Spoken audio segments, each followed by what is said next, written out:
যাচ্ছি বোনকে স্কুল থেকে আনতে। কাকা বাড়ি নেই, কাকার খুব চাপ কাজে, তো আমাকে যেতে হবে। এই বেরিয়ে পড়লাম। আছে, বাড়িতে আছে। দেখো বাইরে ভীষণ রোদ, ছাতাটা হ্যালো এভরিওয়ান, পায়েল মন পাখি চ্যানেলে নতুন একটা ভিডিওতে সবাইকে ওয়েলকাম। তো সারাদিন তো কোনো রকম করে কেটে গেছে, ল্যাদ খেয়ে খেয়ে শুয়ে বসে কাটিয়ে দিয়েছি। তারপরে কাকা বলল 12টা বাজে, তখন কাকা আমাকে বলল যে যা বোনকে একটু স্কুল থেকে নিয়ে আয়, কারণ কাকিমণি বাড়িতে নেই। কাকিমণি ভাইকে নিয়ে গেছে স্কুলে, ওর পরীক্ষা আছে, মানে এক্সাম চলছে। আর এদিকে বোনও স্কুলে চলে গেছে, যাওয়ার সময় কাকা দিয়ে এসছে। তাই কাকা বললো যে তাহলে তুই নিয়ে আয়। তো তারপরে কোনো রকম করে রেডি হয়ে স্নান করে বেরিয়ে পড়লাম। দেখো টোটো ধরে নিয়েছি। আর এই আমাদের এখান থেকে বাড়ি থেকে দুটো টোটো চেঞ্জ করতে হয়, মানে যদি এক টোটো যদি যায় তাহলে তো ভালো কথাই, আর যদি না যায় তখন আর একটা টোটো ধরে তারপরে বন্ধুদের স্কুলে যেতে হয়। আর স্কুলে যাওয়ার পর মানে মধ্যেই আমাদের বাজারটা পড়ে। তো দেখো স্কুল মানে টোটো বসেছিলাম, বসে ভিডিওটা নিচ্ছিলাম। আমার সামনে একজন ছেলে বসেছিল, দেখলাম খুব লজ্জা পাচ্ছিল, তো আমি আর বেশিক্ষণ ভিডিওটা কন্টিনিউ করিনি। তো দেখো চলে এসেছি স্কুলে, আমাকে রাস্তার ওপারে নামিয়ে দিয়েছে, তো ওপার থেকে এপারে আসলাম। আর এই স্কুলের এখানে দেখো কত টোটো, কত গার্জিয়ান, এরা সবাই দাঁড়িয়ে আছে। আমি যেহেতু একটু একটু আগে চলে এসেছি, তো একটুখানি ওয়েট করতে হয়েছে, কারণ এর আগে একদিনও এসেছিলাম স্কুলে, ওই জন্য তাড়াতাড়ি এসেছি, আজকেও তাড়াতাড়ি এসেছি। কারণ ছুটি হয়ে গেলে না ও আবার কান্নাকাটি শুরু করে দেয়। এর আগের ভিডিওতে দেখেছো যে ও কান্নাকাটি করছিল। আর ওদের স্কুলটা না হেভি সুন্দর, হেভি ঠান্ডা, মানে চারিদিকে এত গাছপালায় ভর্তি। এখানে একটা অদ্ভুত শান্তি আছে, মানে চারিদিকে রোদ গরম হলে পরেও এখানটায় যদি একটু চেয়ার নিয়ে মানে বসে বসে থাকা যায়, চেয়ার পেতে কিছুক্ষণ, তাহলে মনটা মনে হয় জুড়িয়ে যায়, এত গাছপালা। আর এখানে দেখো নার্সারির ছুটি হয়ে গেছিলো, তো ও যেহেতু কেজি 1-এ পড়ে, তো নার্সারির ছুটি হওয়ার পরেই ওদের দেয়, ওদের একটা 50-এ ছুটি দেয়, আর নার্সারিতে দেয় হচ্ছে একটা 30-এ। এই যে দেখো আমাদের ম্যাডাম বেরিয়ে এসছে, আজকেও দেখলাম কাঁদছিল, কাঁদতে কাঁদতে আমি ওর হাতটা ধরে ফেলেছি বলে আর কাঁদেনি। তো আজকে যেহেতু শুক্রবার, মানে এটা শুক্রবারের ভিডিও, তো শুক্রবার ছিল, তো রঙিন ড্রেস ছিল ওদের। আর এই যে ম্যাডামের মা স্কুলে আসার জন্য চুল বেঁধে দিয়েছে, দুটো ঝুটকি বেঁধে দিয়েছে, ওই ঝুটকি দুটো খুলে ফেলেছে। তা আমি আবার বললাম কী রে, ঝুটকি দুটো খুললি কেন? বললো গার্ডার ছিঁড়ে গেছে।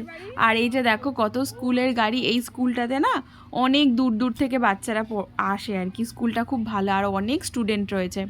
এখানে একটা মেলাও হয় কালী পুজোর সময়, বড় একটা অনুষ্ঠান করে এই স্কুলের মাঠে, মানে স্কুল থেকে করে না, এখানে ক্লাবরা রয়েছে, ক্লাবের থেকে করে। আর এই যে আমরা টোটোতে বসে পড়েছি, আর এই টোটোটা যেহেতু এই সামনেই দাঁড়িয়েছিল, এই আমাদের বাড়ির এদিকে আসবে, তো আমাকে বললো যাবে, তো ওই জন্য আমি আবার বসে পড়লাম। তারপর ম্যাডামকে আজকে আর কিছু কিনে দেইনি।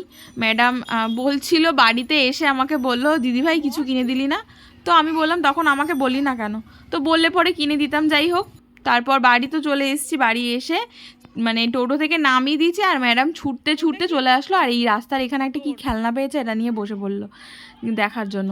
আর এই যে দেখো দৌড়াচ্ছে, এত পাকা হয়ে গেছে আর এত দুষ্টু হয়ে গেছে। তো ভিডিওটা কেমন লাগলো তোমরা সবাই কমেন্ট করে জানাবে। আর তারপর বয়স সবার আগে তো আপনাকে বলছি, বাবার বাড়ির তরফ থেকে পূর্ণ বিবাহ বন্ধন করা রয়েছে, পরবর্তীকালে পূর্ণ ডিভোর্সের যোগ পর্যন্ত রয়েছে। একাধিক লিগাল পুলিশি কেসে আপনি জড়িয়েও পড়তে পারেন। শরীর আস্তে আস্তে শুকিয়ে যাচ্ছে, রক্তের সমস্যা, নার্ভের সমস্যা বৃদ্ধি পাচ্ছে, তল পেটে চাপ দিয়ে ব্যথা হবে, মেয়েদের যে শরীর খারাপের সমস্যা সেটাও বাড়া কমা করবে, সাইকেলটা চেঞ্জ হবে। একটা পুরুষ দেখতে পাওয়া যাচ্ছে মুখ্য রূপে, একাধিকবার নাম বদনাম করে উল্টোপাল্টা রটিয়ে ফাঁসিয়েও দিতে পারে, মনে নেগেটিভ চিন্তা আসছে, পরবর্তীকালে সাইকোলজিক্যাল ও মেন্টাল প্রবলেম হয়ে যাবে, এমনকি আত্মহত্যা বা সুইসাইড করবার প্রবণতাও দেখতে পাওয়া যাচ্ছে। সেখানে থাকা হয় বাস্তুদোষ আর পিতৃদোষ, দুটোই রয়েছে। ঝগড়া ঝামেলা অশান্তিতে জড়াবেন, আলোচনা করা কাজ হবে না, অর্থনৈতিক উন্নতিও পড়ে যাবে। কী সমস্যা নিয়ে আসছেন বলুন?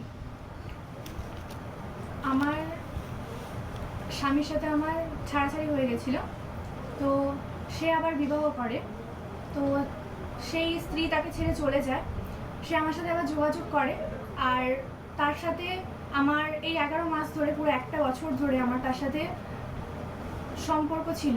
হঠাৎ করে সেই স্ত্রী ফিরে এসে বলে যে আমার তার অধিকার চাই। তো আমি এখন এটা জানতে চাই যে আমার সঙ্গে কি তার কোনো সম্পর্ক ভবিষ্যতে? আগে তো বলুন, আমি যেগুলো বললাম মিলেছে না মেলেনি সেটা বলুন। হ্যাঁ। এর আগে তো দেখা হয়নি আপনার সাথে, বাইরে কেউ কিছু জিজ্ঞাসা করেছে? না। সব নিজে থেকে বলা হলো তো? বলুন জয় শিবধাম। জয় শিবধাম। হাজবেন্ডের নাম বলুন। প্রীতম দেবনাথ। বয়স কত? 21। ধরে দেখো, প্রীতম দেবনাথ, 21 বছর বয়স। আপনার নাম বলুন। কাকন মজুমদার। বয়স বলুন। 22।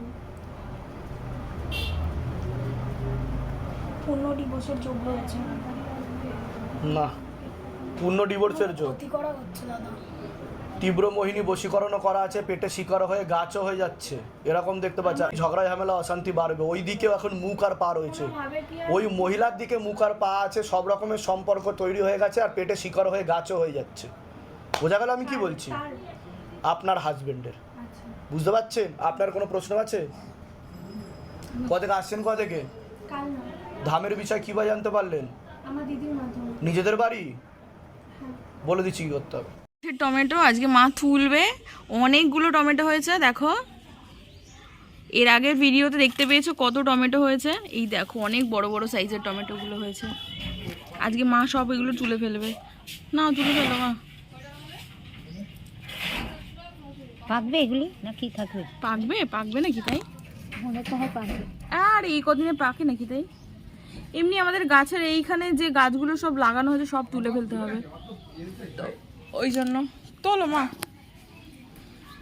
আর ওই যে রয়েছে অনেক টমেটো হয়েছিল, আরও ছোট ছোট হচ্ছে দেখো, এই যে ছোট ছোট আরও হচ্ছে কত।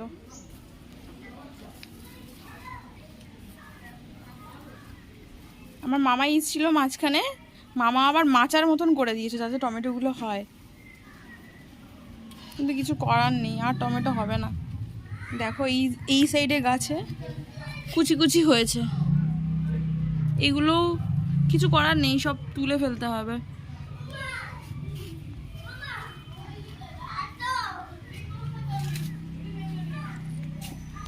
দেখি মা দেখো, এই যে কত টমেটো দেখো ছোট ছোট, এগুলো সব উঠে উঠে তুলে ফেলে। থালা নিয়ে একটা থালা নিয়ে ঝুড়ি নিয়ে আসি একটা। যা যা যা তাতে যা। দেখো এটা দিয়ে আমি এখন লাঞ্চটা কমপ্লিট করব, দুপুরের লাঞ্চ।